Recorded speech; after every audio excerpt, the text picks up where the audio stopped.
Warning, this video contains spoilers of puzzle solutions found within the game's demo. You may minimize the video in order to reduce your exposure to these solutions. Hey guys, Queen here from the LP Nation. I am going to be speaking on DD's behalf again. Welcome to his new series called New on Steam. In this series, we'll focus both on newly released games on Steam and games located in the Steam's Greenlight section. In this episode, we'll be sharing information to help you discover an upcoming indie game called Life Goes On by Infinite Monkeys Entertainment. First, I'd like to point out that our assessment of the game is derived from the game's demo found on Steam's website, located in the link below. Any design or mechanic choices can be altered by the game's full release on April 16th, 2014. Now on to the game. Life Goes On is a 2D puzzle platformer that I found strangely to be both comically and morbidly entertaining. In this game, death isn't rewarded with the game over screen. It's actually a requirement for progression. You will assist your knights in accomplishing their goal of claiming the Cup of Life by leading them into their utter demise and utilizing their bodies to ascend through the many puzzles in this course. I found the solutions of the puzzles in this game to be fairly unique due to the fact that most require death. For example, if a long line of deadly spikes hinders your ability to reach the next platform, you may need the help of a heroic knight by having him blindly jump into the middle of the death trap. Future knights will be able to hop on his deceased knight, using him as a platform, in order to reach safety. Another example, if you find a pressure switch in an unreachable location and a cannon nearby, you can launch your knight at deadly speeds, ricocheting him off the wall, and landing him onto your targeted designation. It's okay if you miss. You'll have plenty of knights to reserve jumping at the chance of to end their lives. Another major mechanic in this game is checkpoints. Checkpoints provide a respawn location for your next knight. You respawn by simply pushing your bound jump key after your current knight has deceased. Only one checkpoint can be active at a time, and it can be activated by simply touching it. Uniquely, checkpoints also serve another purpose. They are tools that can be used to get past deadly traps. For example, if there's a geyser of fire blocking your path and you see a checkpoint safely drifting back and forth through it, you can activate it, die, and respawn on the other side.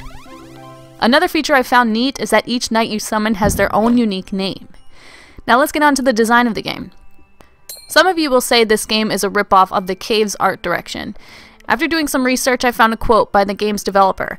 You can view the source in the links below. David Holmes, sound engineer, said, "This is something we've heard quite a bit. Somewhat humorously, we'd never even played The Cave until we started to get this feedback. We've taken it to heart, and you'll see more variety in the environment art in the full version of the game. I've never played The Cave, so I have no opinions. However, I found this game to look and feel great. When playing the game, the atmosphere of the levels allowed me to feel a sense of mystery, adventure, and darkness, while at the same time I felt a sense of joy from experiencing this game's comedic tone through characters' death animations and sound bites. When I see a knight get dismembered by an overly large saw, I can't help but smile after hearing a grunt that belongs to an 80s action movie. These are examples of good aesthetics. I would also like to point out the soundtrack of this game is produced by Kevin Greenlee. So far, I've really enjoyed any of his work that I've been exposed to. It adds to the adventurous and fun aroma of the game. You can check out more of his work in the links below. Now onto the controls. In Life Goes On, you can choose to either utilize a keyboard or controller. Like most platformers, my preference lies with the controller. Using the analog stick to creep forward has its advantages, and while trying to get past some of the obstacles. One thing to keep in mind is that the D-pad is not supported in the game's demo. The development team has already stated that at game launch, it'll be fully functional. There are 5 main buttons in controlling the character in this game. If you're using the keyboard, you have the option to rebind your keys, which are WASD for movement, and spacebar for jump. When using the controller, I wasn't able to find any rebind options in the game menu. But the controls follow standard platformer bindings, with A being jump on the 360 controller. I personally wouldn't have it any other way. I judge controls in a game by how slippery movement is and how responsive my commands are. I found controlling the character to be solid. My knights move exactly where I want them to, and latching onto a platform to help your ascent is as simple as jumping at it. Now, I spent quite a bit of time trying to find any flaws with the mechanics. The only issues I found were seldom and non-game breaking.